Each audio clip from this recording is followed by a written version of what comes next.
Hola, ¿qué tal? Buenas noches, bienvenidos. Esto es Zona Franca. Las elecciones para Congreso y de los candidatos de las coaliciones ya dieron sus primeros coletazos en el panorama político del país de cara a las próximas elecciones presidenciales.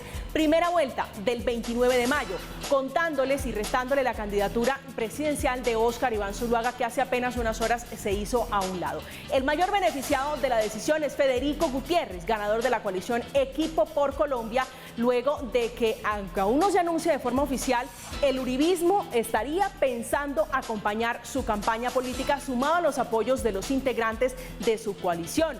Por supuesto, no se puede hablar de la decisión de Zuluaga sin tener en cuenta la disminución de curules significativa del Centro Democrático en el Congreso de la República, luego de una reducción de votos en comparación con las elecciones pasadas de 2018, cuando lograron 2,5 millones de votos, y ahora una votación de 1.900.000 votos en esta oportunidad.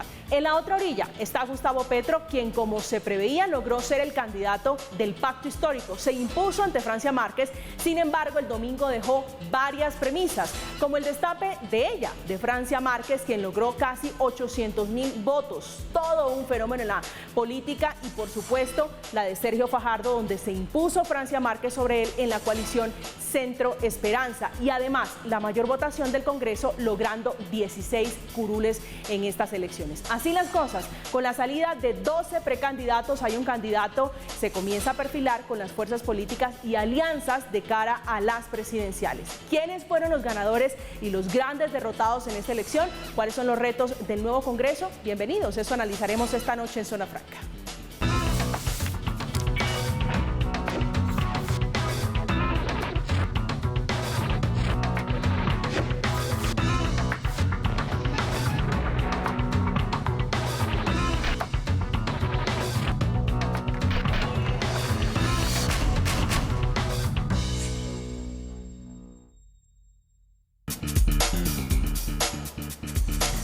Y la noticia política del día, al margen de los resultados, con una registraduría realmente antagónica en este proceso electoral, es la renuncia de Óscar Iván Zuluaga a su aspiración de la presidencia, a pesar de ganar la consulta interna de su partido, el Centro Democrático, en la que compitió con María Fernanda Cabal, Paloma Valencia y Alirio Barrera, hoy senador de la República, los tres elegidos como senadores. Esta noche está con nosotros Cecilia López, que es economista, exministra de Agricultura y Medio Ambiente, excongresista, una mujer que sabe de política y docente universitaria. Bienvenida, Cecilia, a Zona Franca. Un placer estar aquí, muchas gracias. A usted muchísimas gracias. Luis Eduardo Celis, que es sociólogo de la Universidad Nacional, investigador de la Fundación Paz y Reconciliación. Un placer, señor, buenas noches. María Camila, muchas gracias. También está con nosotros Carlos Suárez, que es asesor de marketing político y director de la firma Estrategia y Poder. Buenas noches, bienvenido. María Camila, buenas noches. Cecilia, buenas noches. Buenas noches. Pues comienzo por las damas. Cecilia, qué lectura ya un poquito más reposada, los resultados con la registraduría, los resultados del Congreso, la lectura suya con todo el panorama en general del nuevo Congreso de la República y el resultado de coaliciones. Bueno, yo creo que empezamos a ver un cambio muy significativo para un país que ha sido tan esquivo a la izquierda, que le tiene tanto pánico a la izquierda, los sectores de poder de este país. Me parece que eso es muy interesante. Por otro lado, me parece bastante complicado que ahora sí es evidente que las maquinarias son las dueñas del Congreso. Es decir, lo de Petro es un esfuerzo muy grande precisamente porque el liberalismo y el conservatismo aceitaron sus maquinarias y lograron unas cuotas importantes. Carlos. Bueno, yo creo, difiero de Cecilia con el tema de las maquinarias. ¿Por qué difiero? Porque yo creo que las maquinarias fueron las grandes perdedoras, y fueron las grandes perdedoras porque si uno ve el acumulado de las curules que perdieron el Centro Democrático, Cambio Radical, el partido de la U, vamos a llegar a una conclusión de unas 14 curules que se perdieron en solo las maquinarias. Y si a eso le sumamos que esas mismas maquinarias no fueron capaces de hacer el endoso a sus candidatos de consulta, pues creo yo que las maquinarias de cara a esta nueva etapa van a quedar bastante golpeadas, porque ya no van a poder sentarse a negociar sus apoyos para las próximas presidenciales. No, la diferencia que yo quería hacer es la que tú mencionas, en el sentido de que no tuvieron capacidad de tener influencia en las coaliciones. Pero sí, porque cuando uno vio lo que pasó en las coaliciones, yo hubiera esperado que le fuera peor en el Congreso. pero ahí conociendo cómo funciona el liberalismo y todo eso, pensé que mantienen un poder mucho más en el Congreso que en las coaliciones. Luis Eduardo. Bueno, yo creo que lo de ayer trae buenas noticias, la noticia de que por primera vez la izquierda gana, digámoslo, una bancada importante, la primera bancada, pues, lejos de ser mayoría, porque creo que la tradición política sigue siendo la mayoría en el Senado, pero también gana una importante presencia en las cámaras. Creo que esas son buenas noticias. Creo que entran rostros que nunca han estado en el Congreso de manera importante, por ejemplo, gente que viene del mundo afro, realmente social. Hay las curules de víctimas que también tienen un sabor agridulce, porque esas 16 curules realmente habría que mirarlas con lupa, qué tanto representan a víctimas y qué tanto representan redes locales clientelistas, y cosas muy preocupantes, ¿no? Muchos elegidos que son cuestionados, que tienen investigaciones, que tienen antecedentes muy complicados, y un gran lunar que es el desempeño de la registraduría, que no deja de causar, digámoslo, preocupaciones, ¿no? O sea, tenemos un sistema electoral muy lleno de cuestionamientos, lo cual no es bueno. Lo cual es bueno. Un papel, decía al comienzo Carlos, antagónico de una registraduría, la registraduría del siglo XXI, con unos resultados realmente lentos, paquidérmicos, con muchos tropiezos que siembran también un manto de duda. Sí, total. Realmente yo creo que es la registraduría del siglo XIX. Ayer casi a las 9 de la noche todavía no se había terminado de escrutar totalmente el Congreso. Desde que yo estoy en este oficio hace más de unos 20 años no nos tardábamos tanto en tener resultados, y eso se suma a un tema, y es que durante toda la mañana del domingo la registraduría dijo que había sido víctima de ataques cibernéticos y por eso sus aplicaciones y su página estaban caídas. Hoy el señor fiscal general de la Nación salió y dijo que no había habido ningún ataque de ningún hacker a la registraduría. Así que ahí hay que poner la lupa, porque para primera vuelta presidencial y para la segunda, si llega a haber, pues hay que mantener mucha vigilancia sobre el proceso de la registraduría. Para que entonces empecemos, Cecilia, a hablar de ganadores y perdedores en el Congreso de la República, hablando en términos de derecha, izquierda y el centro, déjeme preguntarle, ¿cuál es para usted la mirada suya como una persona experta en política? ¿Quién gana? ¿Quién se fortalece en el Congreso de la República? No, pues sin duda Petro. Es decir, creo que aunque no tuvo las 30 que esperó, sí son muchas. 30 curules aspiraba a la izquierda. Pues dijo 30, a veces dijo 20, pero obtuvo muchas. Yo creo que esa es una ganancia muy, muy significativa. De resto, pues, perdió mucho Galán, que no logró sacar un solo senador, solo sacó a Julia Miranda. Julia Miranda, que creo que todos los ambientalistas con toda la razón la apoyaron. Germán Vargas fue un gran perdedor, yo creo, fue de los que más curules perdió el Centro Democrático. El Centro Democrático pierde el 50%, si no estoy mal, en la Cámara. Creo que el gran perdedor de todo esto, así digan lo que digan, es el Centro Democrático. Luis Eduardo. No, de acuerdo con la doctora Cecilia, yo creo que el gran ganador ayer es Gustavo Petro, no solamente por la bancada que logra en Senado y Cámara, sino también por el impresionante resultado que obtiene en la consulta presidencial. O sea, él venía de obtener 3.5 millones en la consulta del 2018 y ahora logra 6 millones. Entonces, indudablemente que él es un gran jugador, como está demostrado en toda esta campaña donde siempre ha punteado. Y el gran perdedor, por supuesto, que es el uribismo. Yo creo que el uribismo está en declive, sigue siendo una fuerza importante en el país, sigue siendo un referente, pero está en declive y ayer se evidenció. Carlos. Yo creo que también hay que poner dentro de la baraja de ganadores a la Alianza Verde, que ha tenido un incremento sustancial en su bancada del Congreso, una bancada que pues es de centro izquierda, no de la izquierda radical de Petro, que finalmente terminó siendo la gran ganadora porque pasó también a tener un gran número de curules.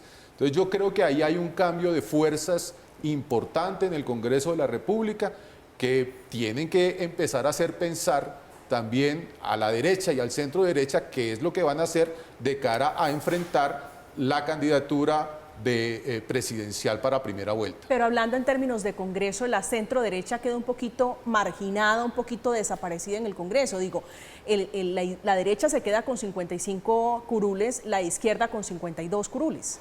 Sí, claro, pero más allá de eso es cuánto perdió la centroderecha, que yo creo que ahí es donde hay que hacer el escenario y esa pérdida es una pérdida fuerte, es una pérdida grande y está siendo ocupada por la izquierda y por la izquierda radical que representa Petro. Cecilia. Sí, yo creo que, bueno, ahí hay una cosa muy interesante y es pensando que ¿qué hace un presidente si no tiene mayorías en el Congreso? Y ahí mayoría, ninguno, ¿sí? Entonces me parece que ahí en el juego que se viene hay que reflexionar sobre las alianzas y lograr mayoría en el Congreso, porque si no, para un presidente se le vuelve eso inmanejable, yo creo.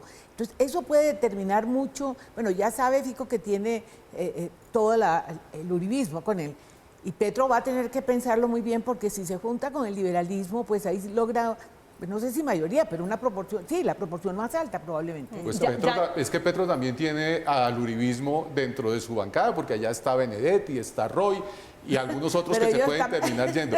Cecilia, este país siempre ha sido presidencialista. Cada vez que llega un presidente, arma la coalición que quiere, así en las elecciones lo hayan acompañado. Eso es verdad. Pero No hay nada que se voltee más fácil que una credencial. Ah, caramba, pero ya hablamos de Gustavo Petro, ya hablamos de Federico Gutiérrez y cómo queda Sergio Fajardo, digo, en el abanico de posibilidades de llegar a la presidencia de la República, pero quisiera que nos ayudaran a tratar de entender, Luis Eduardo, qué pasó, por ejemplo, en Bogotá con personas que venían haciendo un trabajo, un proyecto político tal vez muy interesante. Está José Daniel López de Cambio Radical, está Mauricio Toro de la Alianza Verde. ¿Qué pasa con ellos que se esperaban? Y creo que la expectativa era muy alta para que volvieran a reelegirse, para que volvieran a llegar al Congreso.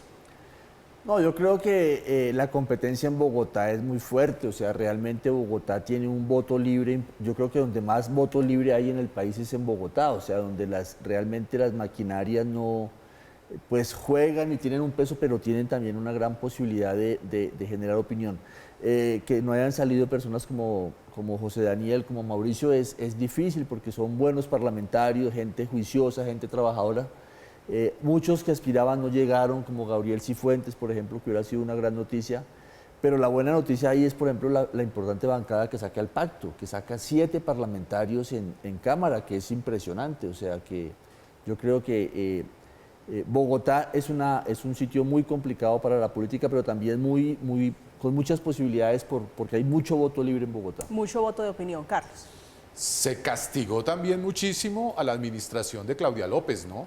Gran parte del triunfo que tuvo Petro en Bogotá tiene mucho que ver con estos 2 años de enfrentamiento duro y fuerte que ha hecho contra Claudia en un gobierno además desastroso, según todas las mediciones para Claudia López, y eso desafortunadamente para algunos, afortunadamente para otros, lo termina capitalizando la izquierda del pacto, que por primera vez es bancada mayoritaria en Bogotá. Wow. Y a la costa, yo no he tenido tiempo de mirar muy bien lo de la costa, pero espero que los Char siguen con todo el poder, me imagino, en el Congreso. Pero Gustavo Petro le pisó los talones a la casa Char, muy fuerte. Muy fuerte. Eso es una excelente noticia. Yo ando muy deprimida con el hecho, yo no me deprimo, advierto, pero me ha dado muy duro ver cómo hay decir, no solamente que se destapó por fin esta cosa tan espantosa, ustedes vieron el artículo de Cambio, de la revista Cambio, es para sentarse a llorar, sino la indiferencia. Mis compañeros, mis colegas, mis compañeras de colegio, ¿les importa un comino el escándalo? No, los Char son los Char. Es decir, y lo mismo le puede pasar en Córdoba y en todos los otros departamentos donde están estos clanes. ¿Cómo es que la sociedad costeña no reacciona frente a una cosa tan evidente? ¿Sí? No. Pero ¿usted no cree que le pasaron factura los escándalos por compra de voto? Digo, hablando en términos de Laurana Acuña, que era uno de los protagonistas, el famoso gato volador, se quemó. Está en el pabellón de los quemados. Ay, no sabía, esta es excelente noticia. Pero no tanto como uno esperaría. Es que los escándalos son de una proporción que yo hubiera esperado una barrida. Bueno, mira, yo creo que sí ha habido un reflejo del escándalo, Cecilia. Los votos de Alex Char fueron apenas 700,000 votos. ¿No? Eso sí, no lo sé. Lo único que tengo perfectamente claro es que el número de votos que se querían o que se esperaban estar alcanzando no llegaron. Y por otro lado, hay unos fenómenos durísimos. En la costa, la mitad y un poquito más de votos terminaron yéndose hacia Petro. Así que esa hegemonía de la que tanto machacamos y machacamos frente a la casa Char, pues creo yo que poco a poco se va horadando. Otra cosa es el escenario del Congreso, pero pasaron cosas como las de que el gato volador, que era para el bogocentrismo la antonomasia de la compra y venta de votos, pues dejó de volar. Ayer no voló más. Le cortaron las alas ayer, pero usted habla de hegemonía. Quiero preguntarle, Luis Eduardo, si usted, ¿cómo analiza usted que se rompa, digo, ese esquema de perpetuidad, si se puede decir así, en el poder de los Char, hablando en términos de curules? No, yo creo que ayer queda medido realmente que el grupo Char es una fuerza muy limitada. O sea, realmente 700.000 votos para una competencia presidencial son muy pocos votos. Está demostrado que ellos tienen una posibilidad de acción política muy limitada y que yo creo que no van a tener ninguna posibilidad de jugar en las grandes ligas de la política. O sea, siempre había la expectativa de que los Char eran unos grandes competidores, que tenían una gran red política, y está demostrado que no, que también tienen una cosa muy regional y muy limitada. 706.000 votos exactamente, 706.587 votos, el 17, un poco más del 17%. Cecilia, hablando en términos, digo, para tratar de entender cómo es que el señor Alex Char recoge 2.5 millones de firmas más en tiempo maratónico y saca esta cifra que no es despreciable, pero no se compadece para llegar a la presidencia de la República. ¿Cómo entra uno a analizar esas cifras? Bueno, la manera positiva de analizarla es que lo que tú dices, que sí tuvo impacto el escándalo. La otra cosa es que yo creo que ahí se hizo una prueba muy interesante, que tú lo mencionabas, no tiene dimensión nacional. Entonces eso nos tranquiliza, porque si tuvieran dimensión nacional, eso sí sería muy preocupante. Pero lo otro que quisiera mencionar es que se midieron dos clanes, el de David Barguil, el de los conservadores. Entonces, ahí hay un clan que no le hemos parado muchas bolas, pero un clan muy fuerte, porque para competirle a los Char, claro, tenía los votos del Partido Conservador, lo que tú quieras, pero a mí me sorprendió. Es decir, yo creo que ahí hay otro clancito, que no es clancito, sino es un gran clan que hay que empezar a mirar. Miremos. Oye, pero la costa sí necesita una sacudida, por amor de Dios, que hablar de ellos siempre así, no sé, porque es mi tierra, a mí me duele mucho esto. Miremos entonces el pabellón, si les parece, de los quemados, en la costa se le dice los ahogados, para entender quiénes quedaron. Mire, está Juanita Cataño. Carlos, ¿quién es esta mujer? Juanita Cataño es una exdiputada del Centro Democrático que se lanza a la Cámara del Valle, en esta ocasión por el Partido Cambio Radical, una mujer de mucha opinión, muy tirada a la derecha, a la muy extrema derecha. Y bueno, ¿sorprende? A mí particularmente no me sorprende lo que ocurrió, porque de hecho venía de quemarse a su reelección a ser diputada, así que esa aspiración que tenía para la Cámara era bastante difícil de que se pudiera materializar. Cecilia, Eduardo Rodríguez del Centro Democrático, que intentaba pasar de la Cámara al Senado. Me sorprendió porque ha sido un uribista, fue un uribista hasta que quiso ser candidato y hasta ahí llegó. Hasta ahí le llegaron los amores del partido y ahí le pusieron la cruz. Ahí está el resultado. Es que es el problema del efecto Duque. Como Duque se volvió presidente, todo el mundo en el país creyó que podía ser presidente. Y a él le pasó eso, exactamente eso. Luis Eduardo, veíamos ahí en el tercer renglón a nuestra colega, nuestra querida Mabel Lara. Pues esa es una noticia triste, que la lista del nuevo liberalismo no pase. Yo creo que era una lista muy bien organizada, con la presencia de gente con mucho prestigio, la maestra Sandra Borda, el exdefensor Carlos Negret, bueno, personas que tenían un reconocimiento, hicieron una muy buena campaña. Entonces ahí se ven las dificultades realmente de competir en el Senado con el umbral. Yo creo que ¿pero qué dificultades le ve usted al nuevo liberalismo, aparte de haber llegado un poquito tarde a la campaña? Bueno, yo creo que ahí había expectativa de que ellos pudieran pasar el umbral. Yo creo que hicieron realmente una lista prestigiosa, con gente reconocida, una campaña visible, porque ellos tuvieron mucha visibilidad. Yo creo que una de las campañas que tuvo más visibilidad. Entonces ahí se ve que las dificultades de la acción política para un movimiento que tiene mucha historia, pero tal vez en el presente le costó sintonizarse con el debate actual, ¿no? Eso es un triunfo, perdóneme, discúlpeme, eso es una gran derrota a mí para los Galán. Porque la verdad era que los candidatos eran muy buenos, es decir, pero yo sí quedé muy sorprendida. La única que salió fue Julio Miranda, ¿no es cierto? Sí, la exdirectora de Parques Nacionales. Por Cámara. Yo quisiera agregar ahí una cosa. que creo que también hay que verla desde el otro lado de la barrera. Yo creo que la campaña de Mabel fue una campaña perfecta, fue una campaña impecable, fue una campaña que se metió más de 340.000 votos y que si ella hubiese estado en cualquier otro partido político, con seguridad tendría credencial. ¿Pero de dónde sale esa cuenta de 340.000 votos si era una lista cerrada? Porque básicamente la única cara visible de la lista fue Mabel en todos los comerciales, en todos los debates, en la publicidad, etcétera, etcétera. Y también por las tendencias de búsqueda, por ejemplo, de Google, en donde ella siempre estuvo compitiéndole a Miguel Uribe, que fue, digamos que uno de los senadores más votados. El lío es que el endoso de los Galán, de Juan Manuel, pues no pudo satisfacer la posibilidad de lograr el umbral de esa lista.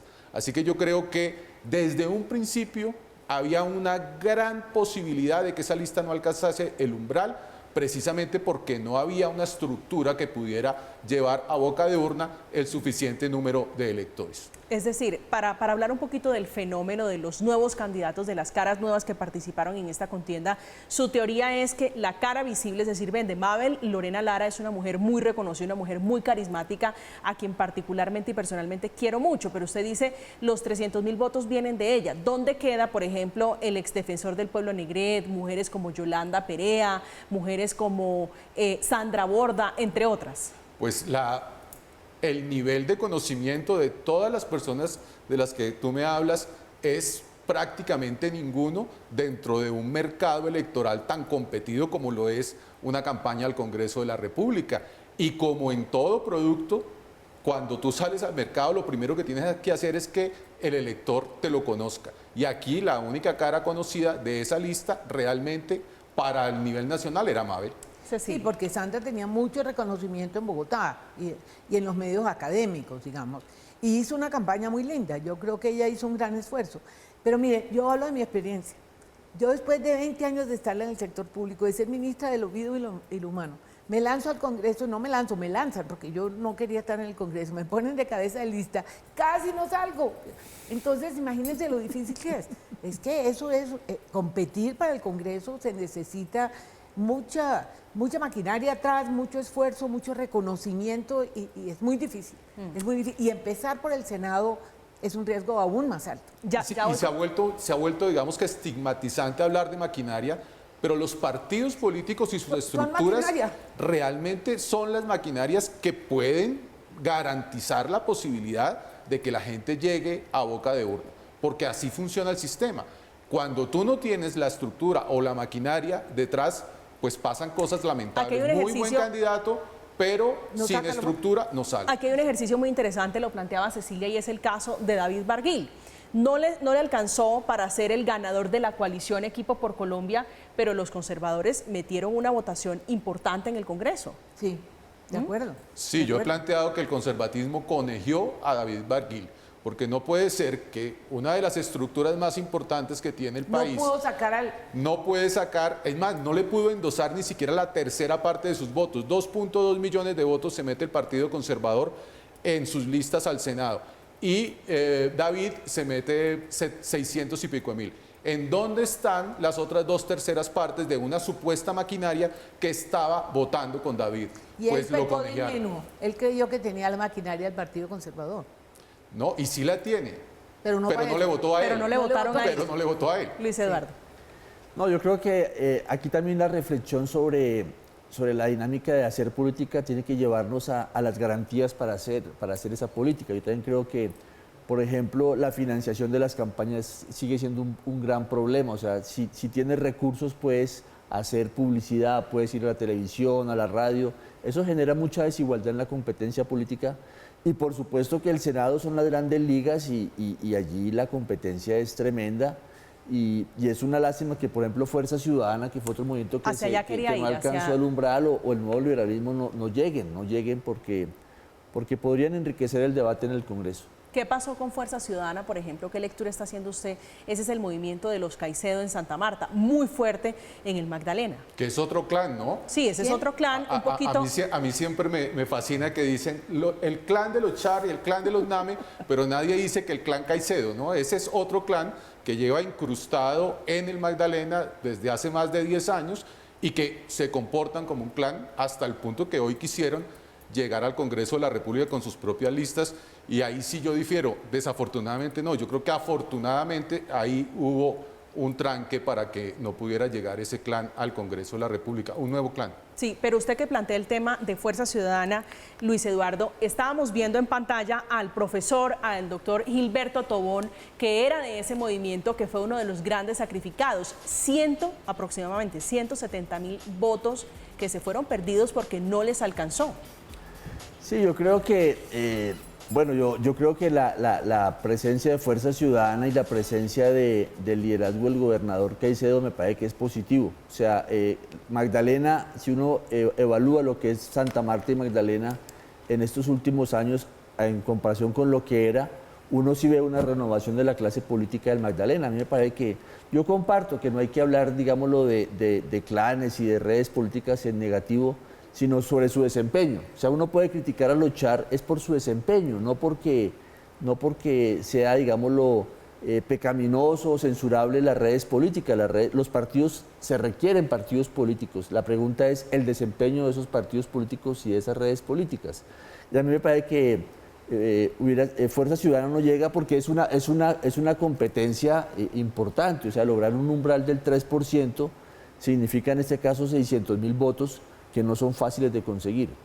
Cecilia. Yo estaba viendo lo de Gabriel, el hijo de Cifuentes. ¿Gabriel Santos? Me sorprendió, Cifuentes. pero creo que es el partido el que no le jugó, porque el tipo sí iba en otra línea, ¿sí? Él era disidente dentro de su Era partido. disidente del partido y se la cobraron.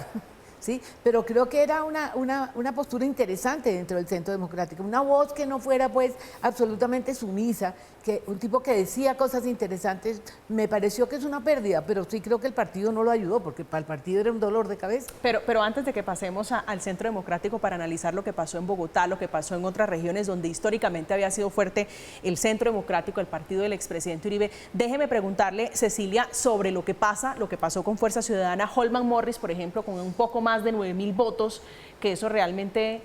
Nada. Eso es nada en política. Nada.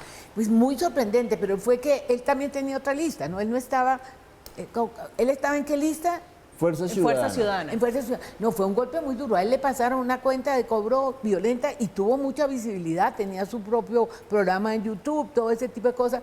Pero él tiene una historia complicada, es una lástima porque cuando él era periodista, ¿sí?, era un excelente periodista. ¿Se acuerdan todas las denuncias que hizo?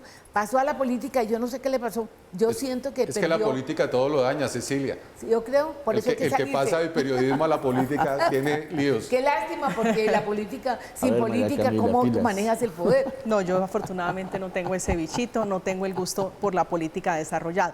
Pero Carlos, hablando en términos de técnica, de un poquito de mecánica política, decía Gustavo Petro anoche, lo oía en el señor Gustavo Bolívar decir, se equivocó Fuerza Ciudadana hablando de Holman Morris, hablando de los Caicedo, en no llegar al petrismo, en no llegar al pacto histórico, porque ellos decidieron irse por fuera. Hoy están haciendo cuentas más o menos de unas 6 curules menos. Totalmente, pero fíjate que le pasó a las dos coaliciones. La coalición del pacto tuvo una disidencia que fue Fuerza Ciudadana, que se creyeron que tenían la posibilidad de pelear su propia bancada y no sumarse a las reglas de juego del pacto, que finalmente era una lista cerrada y por ahí empezaron las discordias y pues por supuesto quedaron por fuera de la foto. Pero lo mismo le pasó a los Galán. Es que si los Galán aceptan las reglas de juego de lo que pasaba con la coalición de Centro Esperanza, que armaran una sola lista, pues con seguridad habrían podido tener el umbral. Y al final se quedaron por fuera. ¿Esto es un tema de pagando. egos? La política es un juego de egos en todas partes donde tú las Sin quieras ego ver. no se puede hacer política. En Total. eso sí, lo que pasa es que a veces se les va la mano. ¿Se le fueron las luces a los Galán? ¿Perdón? ¿Se le fueron las luces Pues a es los una Galán? lástima. Yo creo que ellos sobredimensionaron el pasado. Yo estoy de acuerdo contigo. O sea, es una cosa del peso del pasado sobre el presente. Y yo creo que ellos sobredimensionaron la imagen de Luis Carlos y el presente de ellos es muy corto, ¿sí? Entonces... Y tampoco tenían estructura, Cecilia. Sí. Vuelve y juega. Cuando tú quieres distribuir cualquier producto, necesitas canales de distribución. de acuerdo. Y la política no es ajena a eso, porque la moneda de cambio en la política es el voto. y tú tienes que poder aterrizar en los canales de difusión, y si no tienes estructura y si no tienes la maquinaria detrás, pues no llegas. No llega, Luis es Eduardo. así de simple. No, yo creo que es una lástima que tanto Fuerza Ciudadana como el Nuevo Liberalismo no hayan pasado el umbral. Creo que es una pérdida para el Congreso, para la democracia. Está visto que también yo creo que hay que repensar la idea de menos partidos y más ideológicos. Me parece que ¿Cuánto en total sacó Fuerza Ciudadana? 340.000 votos de pronto está sobre... Algo Esa parecido es una a votación la importante. lista de- ¿Esa votación del va hacia liberalismo. Petro o hacia dónde van esos votos? No, yo creo que esos votos son de izquierda, o sea, esos votos eran de o sea, Con plena seguridad no se van para donde Fico. es perfecta. No, esos votos van para el pacto histórico y para Pero no Gustavo pueden ir Petro. al centro, es decir, el señor Tobón, por No, ejemplo, no, condiciona no, su no, apoyo a no, Gustavo Petro. No, pues eso lo van a tramitar y lo van a trabajar, pero lo que quiero también decir es que yo creo que en esta coyuntura nuevamente queda en evidencia que se requieren menos partidos, más ideológicos, más organizados, más apoyados por el Estado. Yo, por ejemplo, soy de la idea de que por un periodo largo debería haber 100% de financiación estatal con controles Ay, de acuerdo. estrictos. Con Eso controles limpiaría la estrictos. política. Yo creo que si nosotros llegamos a tener pues dos partidos que fue una tradición, digámoslo, muy restringida, y luego llegamos a tener 100 partidos en los años 90, una cosa impresionante. Yo creo que ahora estamos nuevamente como por 16, 17 partidos. Dentro Y de yo los creo- cuales la Corte Constitucional está en el proceso de resurrección. Entonces yo Pues creo está que, ahora. Y ahí también yo empieza creo a que- ampliarse esa base. Yo creo que necesitamos nuevamente colocar el énfasis en que necesitamos partidos programáticos, ideológicos, organizados, y ojalá con financiación 100% estatal, por lo menos durante un periodo, porque tenemos muchas dificultades para hacer política.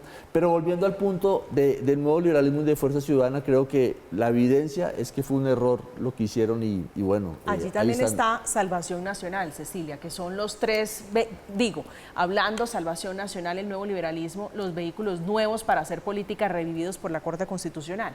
Pues mira, yo creo que lo que ha pasado con las coaliciones, bueno, con excepción de lo de Petro, que sin duda ha sido un triunfo, pero las otras dos, yo creo que si yo fuera presidente de un partido que están tan desacreditados, yo lo volvería a pensar, porque las coaliciones no funcionaron. Entonces no sería el momento de volver a unos partidos fuertes. La verdad es que sin partido no hay democracia, eso es así. Pero para que eso suceda, primero tienen que cambiar las cabezas de partidos. Yo creo que Gaviria puede que ahora se sienta el poderoso y que tenga en sus manos los haces, pero Gaviria le ha hecho mucho daño al Partido Liberal. Muchos hemos renunciado varias veces y renunciaremos todas las veces que sea necesario. Pero yo sí creo que los partidos tienen que volver a ser el canal para soportar la democracia. Y yo creo que esto de las coaliciones puede llevar a eso. Si logramos realmente un análisis serio de por qué hubo este desbarajuste para algunos. Carlos. Pero Cecilia, en todo caso, gran ganador Gaviria, porque ayer el único de los partidos tradicionales que logró mantener y subir una curul fue el Partido No, Liberal. es increíble. Pero me niego a decir que es gracias a Gaviria. Yo digo, a pesar de. Ahorita hablamos de cómo se cotiza César Gaviria, cómo intentó cotizarse también Germán Vargas Lleras, que es uno de los fantasmas orbitando en esta carrera por llegar a la Casa de Nariño. Pero si quiere, veamos un poquito de los candidatos más votados para que hablemos, Cecilia, que usted estaba pidiendo del Centro Democrático y el fenómeno, si le parece, comenzamos por allí, Miguel Uribe Turbay, 223.167 votos. Increíble, increíble porque pues Miguel yo no creo que hubiera sido una estrella cuando fue secretario de gobierno, pero él tiene una historia, mire, la historia del asesinato de Diana. En Colombia, las familias que tienen estas tragedias siembran un capital político, eso es así.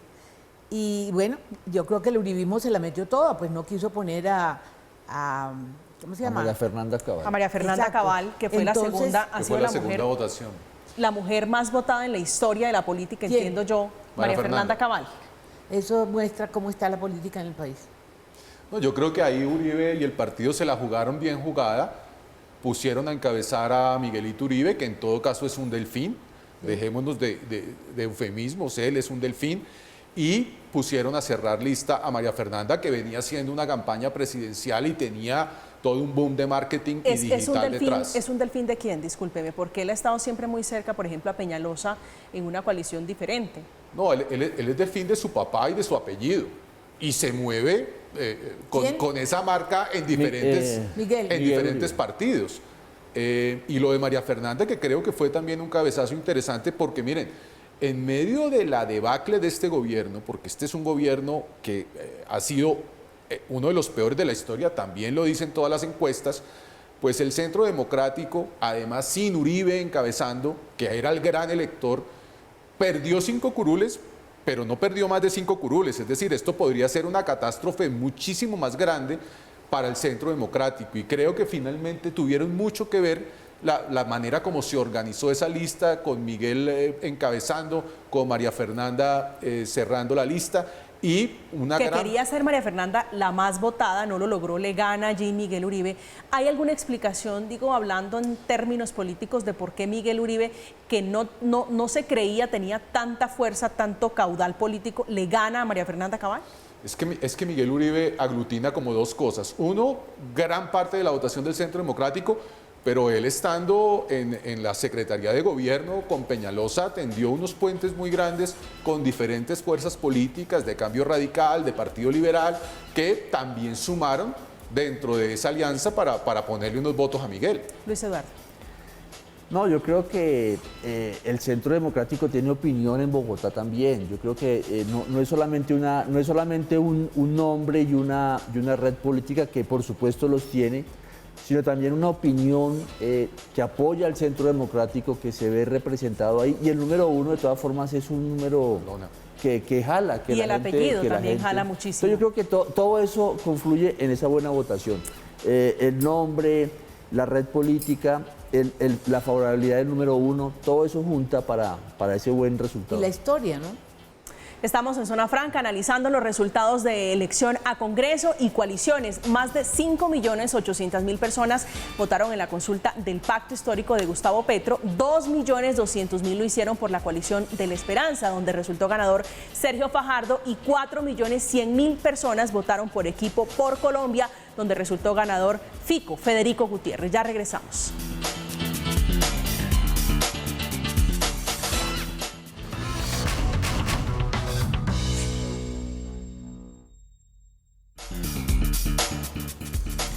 Estamos de vuelta en Zona Franca. La sorpresa, la noticia política del día corre por cuenta de Óscar Iván Zuluaga, que estaba repitiendo candidatura a la presidencia de la República nuevamente por el Centro Democrático. Decide hacerse un lado y anuncia su apoyo a uno de los candidatos que ya es candidato, a Fico Gutiérrez, en la coalición Equipo por Colombia. He tomado la decisión personal de renunciar a la candidatura presidencial por el Centro Democrático para acompañar la aspiración de Federico Gutiérrez. Lo hago sin cálculos políticos ni burocráticos, sin esperar nada a cambio. Ahí está Óscar Iván Zuluaga, se sigue hablando, anunciando lo que era un poquito previsible, ¿no? Sí. Bueno, yo creo que quedó claro que Fico Gutiérrez es del uribismo, pero yo tengo la impresión, no sé si estoy pensando con el deseo, que esto le puede quitar votos a Fico, porque hay gente que no le gusta la izquierda, pero no quería una derecha tan fuerte como el uribismo. Con esto ya queda muy claro que es la línea uribista y puede quitarle. Esa es mi primera impresión. Carlos. Bueno, yo creo que primero es crónica de una muerte anunciada.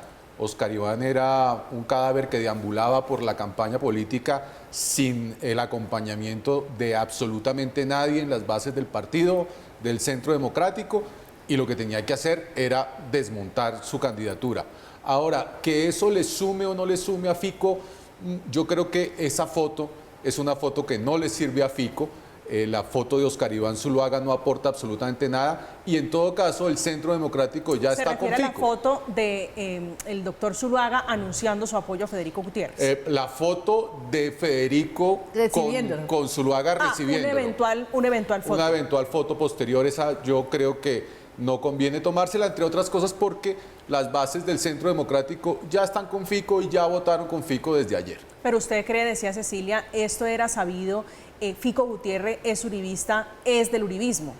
No, yo no creo que Fico Gutiérrez sea uribista ni sea del uribismo. Lo que creo es que el Centro Democrático, precisamente por todo lo que ha venido pasando en estos 4 años del desastroso gobierno de Duque, simple y llanamente se quedó sin la posibilidad de tener una candidatura viable para la presidencia de la República y tendrá que votar por lo que menos se parezca a Petro y que tenga la mayor posibilidad de triunfo. Y hoy parece ser que ese es Fico Gutiérrez. Luis. No, yo creo que está claro que en el país hay una competencia entre la tradición y el cambio. Me parece que la tradición política, digámoslo, viéndolo, los déficits que hay en la sociedad colombiana lo representa Federico Gutiérrez, y yo creo que la derecha no está dispuesta al cambio y va a hacer todo lo posible por digámoslo, mantenerse en el poder. Y ante el ascenso de una candidatura como la de Gustavo Petro, que oferta cambio, que oferta transformaciones, la derecha se va a aglutinar. Ya se aglutinó, o sea, yo creo que ya está aglutinada, y lo que pasó hoy con la adhesión del señor Óscar Iván Zuluaga a la campaña de Federico Gutiérrez es una muestra de que el país va a competir entre la tradición y el cambio. Y ahí es donde... ¿Le suma o le resta Óscar Iván? Ojo, porque él dice es una decisión personal, el partido no ha tomado la decisión como partido Centro Democrático. No, yo creo que la derecha se va a juntar, aunque tenga sus matices y sus diferencias, se van a juntar. Y yo creo que el lastre del uribismo es un lastre grande, ¿no? O sea, el uribismo tiene muchas responsabilidades, muchas deudas con la sociedad colombiana, y indudablemente que eso... no le suma a una campaña que trata de separarse del uribismo, pero tampoco puede. Cecilia, mañana hay reunión del uribismo, hay cónclave del Centro Democrático aquí en Bogotá. Es una cita que hace el expresidente Álvaro Uribe a pocos segundos, minutos realmente, de que se cerraran las urnas, diciendo como consecuencia del proceso electoral, del proceso democrático, vengan, vamos a reunirnos de manera presencial, senadores, congresistas electos, los que resultaron electos el fin de semana, y el precandidato presidencial, el candidato presidencial Óscar Iván Zuluaga. ¿Qué cree usted que va a pasar mañana ya con este panorama, Óscar Iván haciéndose a un costado? Bueno, primero yo creo que les toca hacer eso muy rápido porque ha sido un golpe muy duro. Yo creo que Uribe, yo tengo la impresión de que Uribe creyó que él personalmente, yendo de casa en casa, haciendo esa campaña, tenía el carisma que tenía antes y iba a tener un poder que resultó que no tenía. Es obvio que tenga que hacer un balance, pero fuera de que Óscar Iván Zuluaga se une y que el partido ya queda sin... Eso es un golpe, que el partido se quede sin candidato y que no saben exactamente si eso agrega o no. Yo tengo mis dudas de que agregue. Fuera de eso es ver qué más hacen, qué más se une y qué va a pasar con los de derecha que van a competir en la primera vuelta. Si van a buscar alianza, por ejemplo, con Rodolfo Hernández... o con quién más, no sé qué va a pasar con Ingrid Betancourt, por ejemplo, que entre otras cosas no sabemos cómo va esa campaña. Porque no se ha medido, ella no se ha medido todavía. Coalición. Pero de todas maneras creo que van a buscar alianzas. Lo que uno no sabe es si con esas alianzas ellos esperan tener un mayor caudal de votos para enfrentarse a Gustavo. Yo creo que es pánico porque yo no creo que ellos esperaran un golpe tan duro. Yo creo que ellos han subestimado el impacto negativo del gobierno de Iván Duque. Carlos, mañana estaba cantado un poquito el golpe de Estado, se lo pregunto si a usted le parece, sobre Zuluaga, es decir, ¿se anticipa a Zuluaga una decisión que eventualmente iba a tomar el Centro Democrático? Desde mi concepto sí, yo no soy asesor del Centro Democrático, pero cuando uno ve ayer el trino de Uribe y sobre todo unos trinos bien importantes que ocurrieron ayer, uno muy en la mañana de alguien que es muy cercano a quienes toman decisiones en el uribismo, que pedía desmontar la candidatura de Óscar Iván Zuluaga, que lo hacía con mucho cariño, digamos, pero dice del hermano de la Conchi, Sergio Araujo, y ayer a las 5 de la tarde Abelardo de la Espriella pide exactamente lo mismo. Sumado a que Álvaro Uribe cita a cónclave a las 3 de la tarde en medio de la competencia. Yo creo que era claro que esa reunión era básicamente para desmontar la campaña de Óscar Iván y seguramente tomar una decisión conjunta de partido a ver a quién se va a apoyar. Y Óscar Iván, supongo que al buen entendedor, pues hoy se adelanta a ello y renuncia precautelarmente. Sí, voy a hacerle la misma pregunta a los tres para tratar de entender qué va a pasar con la derecha, con la centro derecha. Ya conociendo estos resultados, comienzo con Luis Eduardo. Con estos resultados, un Sergio Fajardo un poquito perdedor, si se puede decir, porque no sacó los votos que aspiraba dentro de su coalición, un Federico Gutiérrez que sale fortalecido. ¿Cómo queda la derecha? ¿Hacia dónde se mueven las fuerzas políticas y las alianzas en esta semana, que es una semana clave? Ya ahorita hablamos de Germán Vargas Lleras. No, yo creo que los resultados de ayer dejan dos campañas muy fuertes, o sea, la campaña de la derecha y la campaña del pacto histórico. Y ahí los resultados para el centro son muy precarios, digámoslo. O sea, entre los 2 millones del centro y los 6 del pacto histórico hay una gran diferencia. Yo creo que ahí hay una... O sea, yo creo que vamos a repetir el escenario del 2018, donde va a haber una segunda vuelta entre izquierda y derecha. Sergio Fajardo va a batallar. Yo creo que él tiene un planteamiento político sólido desde su punto de vista de que él quiere ser la renovación, el cambio, no se quiere juntar con la tradición política, critica a la izquierda, critica a la derecha. Yo creo que él va a batallar y por lo que el tono en que lo vi hoy en la prensa es el tono de una persona. ¿No lo ve usted aliándose? No, él va a ir hasta el final con su propuesta. Pero yo creo que esto va a ser una disputa entre la derecha y la izquierda y vamos a ver, ojalá, un buen debate político en las próximas 8 semanas. Cecilia. Sí, yo comparto la idea que vamos a repetir un poco la historia de... Yo quisiera que fuera la de Chile, mejor dicho, entre sí, que después de del primer golpe vayan hacia el centro, un poco los dos buscando el centro, ¿sí? Y eso le dio, y nos falta el Ricardo Lagos, al que yo digo que fue el que ayudó a que Boric pudiera moderarse y tener el apoyo de quienes tenían dudas y evitar el triunfo de la derecha. Aquí no tenemos Ricardo Lagos, desafortunadamente ninguno de los presidentes fue capaz de hacer eso. Yo creí que Santos iba a jugar ese papel, pero Santos se quedó en la pequeña Vamos política. a quedar más como el escenario de Perú. Entonces aquí vamos a tener, sí, un enfrentamiento muy pero fuerte esto está entre la izquierda y empezando, la derecha. esto está empezando el debate. Yo creo que en estas 8 semanas vamos a ver Pero lo que yo movidas. sí creo, yo no veo a Sergio Fajardo cogiendo aire. Y yo no veo esa comisión funcionando, coalición funcionando para nada. Yo creo que él puede que batalle solo, pero solo. Yo no lo veo jugando un papel importante, no lo veo. Carlos. No, yo creo que aquí estamos hablando mucho, nosotros los analistas nos centramos mucho en hablar de izquierda y derecha, de mirar las cifras y tal, pero yo creo que hay unas cifras que no hemos visto.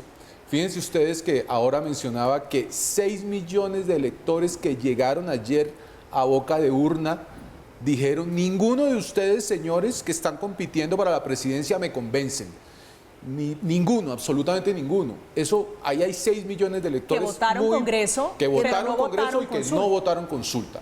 Esa gente es a la que hay que conquistar, pero hay que conquistar otros 3 millones de votos que ayer no llegaron a boca de urna, que se quedaron en sus casas, pero que hace 4 años sí habían votado en primera vuelta, porque hace 4 años fueron las cifras de 19 millones de votos. Ahí hay 9 millones de colombianos que no están pensando en el tema de izquierda o de derecha, que gustan de la política, que participan en la política y que están esperando a ver qué pasa durante estos 2 meses de campaña, a ver cuáles de esas propuestas son las que le van a decir, más allá del tema izquierda y derecha, pero cuál es el camino por ejemplo, del país. los uribistas que pudieron ser obedientes al llamado de Oscar Iván Zuluaga y no votaron consultas, los apáticos, o sí, los que no les convencía a ninguno de los candidatos. A Oscar Iván no le hace caso ni el perro de su casa, o sea, ahí no pasó nada. Yo creo que el Centro Democrático fue a las urnas y repartió sus votos. Las bases debieron haber repartido sus votos dentro de los candidatos del equipo por Colombia. La pregunta de verdad es: ¿quién o cuál de las alternativas va a lograr conquistar esos 9 millones de votos, que ahí es donde está realmente hoy la elección de la presidencia? Pero Estamos en Carlos, zona franca. Señora. Carlos está suponiendo una madurez política que ojalá sea así, porque eso sí es madurez política. Es decir, tranquilos, vamos a ver quién hace las mejores propuestas y entonces se justifican los debates. Ojalá eso sea cierto. 9 millones de votos que muchos no contaban, que están ahí en el panorama donde está la presidencia de la República. A propósito de política, el senador Roy Barreras dijo que los integrantes del pacto histórico están revisando la votación en 29.000 mesas y asegura que la coalición tendría 200.000 votos más en el Senado. Ya regresamos.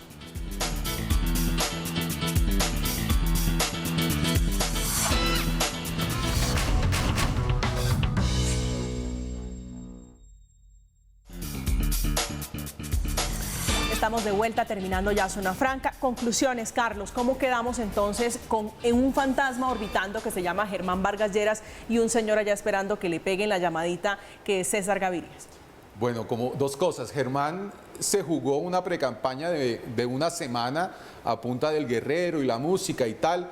pero creo que fracasó en su intento porque Cambio Radical ayer demostró que no lo conmovió el llamado del guerrero a las urnas, perdió 5 senadores y adicionalmente lo que pasó con Alex Char pues fue algo también muy diciente porque independientemente de que Alex se hubiese presentado por firmas, eso es Cambio Radical y definitivamente fue un fracaso. Yo creo que Germán jugó a valorizarse, pero creo que hoy no tiene el valor real para poder ir a pechar por su apoyo.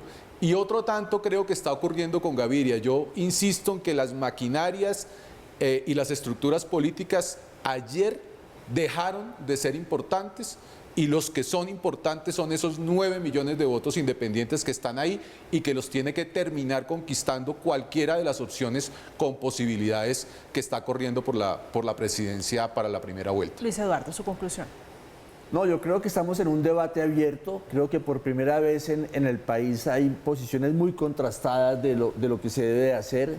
Y yo creo que vamos a tener, ojalá, como dice la doctora Cecilia, unos buenos debates y una buena argumentación. Y sobre el señor Germán Vargas Lleras, yo creo que él es un peso pesado que no se va a suicidar en esta campaña. Yo creo que él se va a quedar al margen. Y vamos a ver el comportamiento del Partido Liberal, que es un gran jugador de la política. Cecilia, su conclusión. Bueno, yo creo que a Germán Vargas se le acabaron las opciones, ese juego que hizo no le funcionó y en caso de que se lanzara debilita a la derecha. Entonces creo que eso no lo va a hacer. Y sobre Gaviria, pues yo confío en tu potencial, Carlos, de que tengamos esta gente racional pensando en quién vota. Pero conociendo a Gaviria y su oportunismo político, lo veo muy cercano a Petro. Espero que no nos ponga a María Paz de vicepresidente. ¿Qué tanto le arrastra César Gaviria hoy con un partido liberal, con unos disidentes también, porque los hay allí también en ese partido? Pues no sé, no veo bien los números, pero de todas maneras el liberalismo tiene un poder importante en el Congreso y eso le puede ayudar a él, a Petro sobre todo, si es presidente, a tener un mejor manejo del Congreso. Eso yo creo que lo puede estar pensando. ¿Lo ve así, Carlos? Yo lo que veo es que el Partido Liberal fue el único que no se dejó contar ayer en torno a qué aportaba o no aportaba para las consultas y ahí es donde está lo maquiavélico de Gaviria, porque hoy todo el mundo se quiere tomar el café con Gaviria y seguramente va a pedir una vicepresidencia y 4 ministerios a cambio de ese café. Un café realmente costoso. Terminamos ya Zona Franca. Esta noche Cecilia López, exministra y excongresista. Un gusto tenerle esta noche aquí en nuestro nuevo set, nuestro nuevo espacio. Carlos Suárez, que es asesor de marketing, un hombre muy conocido, experto en política. Un gusto, señor, tenerlo acá esta noche. Muchas gracias, buenas noches. Luis Eduardo Celis, que es investigador de paz y reconciliación. Un gusto. Se quedaron ustedes también con un congresista, Ariel Ávila, ¿no? Sí, una buena noticia. Y además una votación muy importante en el Congreso. Llegamos al final de Zona Franca, haciendo una referencia final sobre lo que ocurrió a propósito de la jornada electoral. El fiscal general Francisco Barbosa desmintiendo al registrador Alex Vega. No fue un hacker, no fue un ataque cibernético, sino ineficiencia e inoperancia de quienes tenían la tarea simple de garantizar unas elecciones mucho más ágiles. Llegamos al final de Zona Franca. A ustedes, como siempre, gracias por acompañarnos. Que tengan un feliz resto de noche. Que descansen.